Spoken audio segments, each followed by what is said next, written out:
ಪೌರಿಂಗ್ನಿಂದ ಅಜ್ಞಾತ ಸ್ಥಳಕ್ಕೆ ಈ ಸಂತ್ರಸ್ತನನ್ನ ಶಿಫ್ಟ್ ಮಾಡಲಾಗಿದೆ. ಅಲ್ಲಿ ಮೆಡಿಕಲ್ ಟೆಸ್ಟ್ಗೆ ಅಂತ ಕರ್ಕೊಂಡು ಹೋಗಿದ್ರು. ಅಲ್ಲಿಂದ ಅನಂತರ ಅಜ್ಞಾತ ಸ್ಥಳಕ್ಕೆ ಕರ್ಕೊಂಡು ಹೋದ್ರು. ಕರ್ಕೊಂಡು ಹೋಗೋ ಮುಂಚೆ ಖಾಕಿ ಸ್ವಲ್ಪ ಕನ್ಫ್ಯೂಸ್ ಆದ ಹಾಗೆ ಕಂಡ್ರು. ಅನಂತರ ಸೀನಿಯರ್ ಆಫೀಸರ್ಸ್ ಏನು ಹೇಳ್ತಾರೆ ಅದೇ ರೀತಿಯಲ್ಲಿ ಅವರನ್ನ ಅಜ್ಞಾತ ಸ್ಥಳಕ್ಕೆ ಶಿಫ್ಟ್ ಮಾಡಿದ್ರು. ಸೊ ಈಗ KSSCID ಅಂಗಳಕ್ಕೆ ಹೋಗುತ್ತೆ. ಈಗ ಹಾಗಾದರೆ ಈ ಸಂತ್ರಸ್ತನನ್ನ ಎಲ್ಲಿ ಇಡ್ತಾರೆ, ಏನು ಎತ್ತ, ಇನ್ನೂ ಸಾಕಷ್ಟು ಡೀಟೇಲ್ಸ್ ಬರಬೇಕಾಗಿದೆ. ಮೆಡಿಕಲ್ ಟೆಸ್ಟ್ ಬಳಿಕ ಪೊಲೀಸರು ಆಸ್ಪತ್ರೆಯಲ್ಲೇ ಇದ್ದರು. ಮುಂದೇನು ಮಾಡಬೇಕು ಅಂತ ಕೊಂಚ ಮಟ್ಟಿಗೆ ಗೊಂದಲದಲ್ಲಿದ್ದ ಹಾಗೆ ಕಾಣ್ತಾ ಇತ್ತು. ಹಿರಿಯ ಅಧಿಕಾರಿಗಳ ಸೂಚನೆ ಬೆನ್ನಲ್ಲೇ ಸಂತ್ರಸ್ತನನ್ನ ಸ್ಥಳಾಂತರ ಮಾಡಿದ್ದಾರೆ. ಸಂತ್ರಸ್ತನನ್ನ ಅಜ್ಞಾತ ಸ್ಥಳದಲ್ಲಿ ಯಾಕೆ ಇಟ್ಟಿದ್ದಾರೆ ಅನ್ನೋ ಪ್ರಶ್ನೆ ಈಗ. ದೃಶ್ಯಗಳಲ್ಲಿ ನೀವು ನೋಡ್ತಾ ಇದ್ದೀರಿ, ಸಂತ್ರಸ್ತನನ್ನ ಕರ್ಕೊಂಡು ಹೋಗ್ತಾ ಇರುವಂಥದ್ದು. ಆ್ಯಕ್ಚುಲಿ ಈ ವ್ಯಕ್ತಿ ಕಂಪ್ಲೇಂಟ್ ಮಾಡಿರುವಂಥದ್ದು. ಹಾಗಾಗಿ ಇವರನ್ನು ಯಾಕೆ ವಶಕ್ಕೆ ಪಡೆದಿದ್ದಾರಾ, ಅಥವಾ ಅಜ್ಞಾತ ಸ್ಥಳಕ್ಕೆ ಯಾಕೆ ಕರ್ಕೊಂಡು ಹೋದ್ರು, ಅಥವಾ ಇವರ ಪ್ರೈವೇಸಿ ಹಕ್ಕು ಏನಿದೆಯಲ್ಲ ಅವರ ಖಾಸಗಿತನವನ್ನು ಕಾಪಾಡೋದಕ್ಕೆ ಏನಾದರೂ ಹಾಗೆ ಮಾಡಿದ್ರಾ?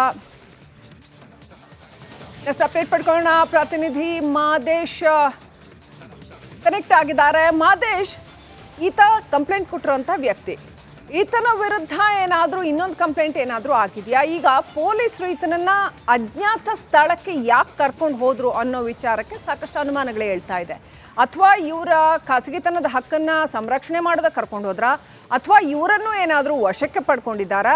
So many twist and turns. ಏನಾಗ್ತಿದೆ ಈ ಕೇಸಲ್ಲಿ? ಶ್ರೀಲಕ್ಷ್ಮಿ, ಖಂಡಿತವಾಗ್ಲೂ ಕೂಡ ಈ ಒಂದು ಕೇಸ್ ಆದ ಬೆನ್ನಲ್ಲೇ ಇಲ್ಲಿವರೆಗೂ ಕೂಡ ಕರ್ನಾಟಕದಲ್ಲಿ ಈ ರೀತಿಯಾದಂಥ ಒಂದು ಕೇಸ್ ಕೂಡ ದಾಖಲಾಗಿರಲಿಲ್ಲ. ಇದೊಂದು ವಿಚಿತ್ರವಾದಂಥ ಕೇಸ್ ಆಗಿದೆ ಅಂತಲೇ ಹೇಳ್ಬೋದು. ಈಗಾಗಲೇ ಈ ಒಂದು ಕೇಸ್ನ ದಾಖಲಿಸಿಕೊಂಡಿದ್ದಂಥ ಒಳನರಸೀಪುರ ಪೊಲೀಸರು ಅದನ್ನು ನೇರವಾಗಿ ಬೆಂಗಳೂರಿಗೆ ಕರೆತಂದು ಮೆಡಿಕಲ್ ಟೆಸ್ಟ್ ಮಾಡಿಸುವಂಥ ಕೆಲಸ ಮಾಡಿದ್ರು. FIR ಆಗಿದ್ದು ಒಳನರಸೀಪುರದಲ್ಲಿ ಇಲ್ಲಿವರೆಗೂ ಕೂಡ ಸರ್ಕಾರ ಯಾವುದೇ ರೀತಿಯಾದಂಥ ಅಂದರೆ ನಡಿ ಈಗ ಶುರು ಮಾಡೋಣ.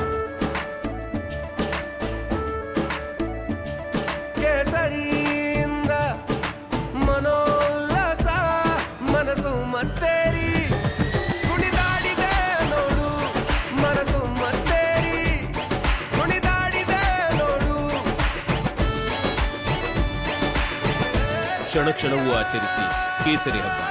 ವಿಮಲ್ ಬಾಯಲ್ಲಿ ಹೇಳಿ ಕೇಸರಿ. ಕೇಸನ್ನು ವರ್ಗಾವಣೆ ಮಾಡುವಂಥ ಕೆಲಸ ಮಾಡಿರಲಿಲ್ಲ.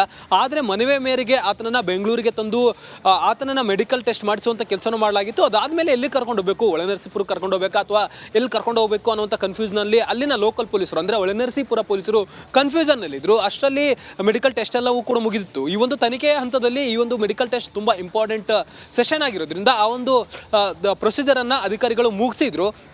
ಅದಾದಮೇಲೆ ಆತನನ್ನು ಎಲ್ಲಿಗೆ ಕರ್ಕೊಂಡು ಹೋಗಬೇಕು ಅಂತ ಯೋಚನೆ ಮಾಡಿದಂಥ ಸಂದರ್ಭದಲ್ಲಿ ಹಿರಿಯ ಅಧಿಕಾರಿಗಳು ಸದ್ಯಕ್ಕೆ ಆತನನ್ನು ಅಜ್ಞಾತ ಸ್ಥಳದಲ್ಲಿ ಒಯ್ದು ಆತನಿಂದ ಒಂದಷ್ಟು ಮಾಹಿತಿಯನ್ನು ಪಡೀರಿ ಅಂತ ಹೇಳಲಾಗಿತ್ತು. ಇಲ್ಲಿ 2 ಕೇಸ್ ಇದೆ. ಅಂದರೆ ಒಂದು ಆತನ ವಿರುದ್ಧ ಕೇಸ್ ದಾಖಲಿದೆ ಮತ್ತು ಇಲ್ಲಿ ಆತ ಸಂತ್ರಸ್ತ ಕೂಡ. ಹೀಗಾಗಿ 2 ಕೇಸನ್ನು ಕೂಡ ಅಧಿಕಾರಿಗಳು ತನಿಖೆ ಮಾಡುವಂಥ ಕೆಲಸವನ್ನು ಮಾಡಬೇಕಾಗುತ್ತೆ. ಈತನ ವಿರುದ್ಧ ಬ್ಲಾಕ್ ಮೇಲ್ ಮಾಡಿರುವಂಥ ಕೇಸ್ ಕೂಡ ಈಗ ದಾಖಲಾಗಿದೆ. ಆ ಒಂದು ವಿಚಾರಕ್ಕೆ ಸಂಬಂಧಪಟ್ಟಂತೆ ಆತನನ್ನು ವಿಚಾರಣೆ ಮಾಡುವಂಥ ಕೆಲಸವನ್ನು ಕೂಡ ಮಾಡಬೇಕಾಗುತ್ತೆ. ಜೊತೆಗೆ ಇಲ್ಲಿ ಸಂತ್ರಸ್ತ ಇರೋದ್ರಿಂದ ಆತ ಆ ಒಂದು ಆ್ಯಂಗಲ್ನಲ್ಲೂ ಕೂಡ ಈಗಾಗಲೇ ಆತನಿಂದ 164 ಹೇಳಿಕೆಯನ್ನು ಪಡೆಯುವಂಥ ಕೆಲಸವನ್ನು ಕೂಡ ಮಾಡಿದ್ದಾರೆ. ಆತನಿಂದ ಒಂದಷ್ಟು ಮಾಹಿತಿಗಳು, ಆತನ ಮೊಬೈಲನ್ನು ಕೂಡ ಪರಿಶೀಲನೆ ಮಾಡಬೇಕಂತ ಕೆಲಸ ಮಾಡಬೇಕಾಗುತ್ತೆ. ಇಲ್ಲಿ ನೀವು ಹೇಳಿದ ಹಾಗೆ ಆತನ ಪ್ರವೇಶಿಯನ್ನು ಕೂಡ ನೋಡಬೇಕಾಗುತ್ತೆ. ಜೊತೆಗೆ ಆತನಿಗೂ ಕೂಡ ಬೆದರಿಕೆ ಬಂದಿದೆ ಅಂತೇಳಿ ಈಗಾಗಲೇ FIR ನಲ್ಲೂ ಕೂಡ ಉಲ್ಲೇಖ ಮಾಡಿರೋದ್ರಿಂದ ಆತನ ಒಂದು ಸೇಫ್ಟಿಗೋಸ್ಕರ ಅಜ್ಞಾತ ಸ್ಥಳದಲ್ಲಿ ಆತನನ್ನು ಇಟ್ಟು ಈಗ ವಿಚಾರಣೆ ಮಾಡುವಂಥ ಕೆಲಸವನ್ನು ಮಾಡಲಾಗ್ತಿದೆ. Srilakshmi, thank you Madesh ಡೀಟೇಲ್ಸ್ಗಾಗಿ.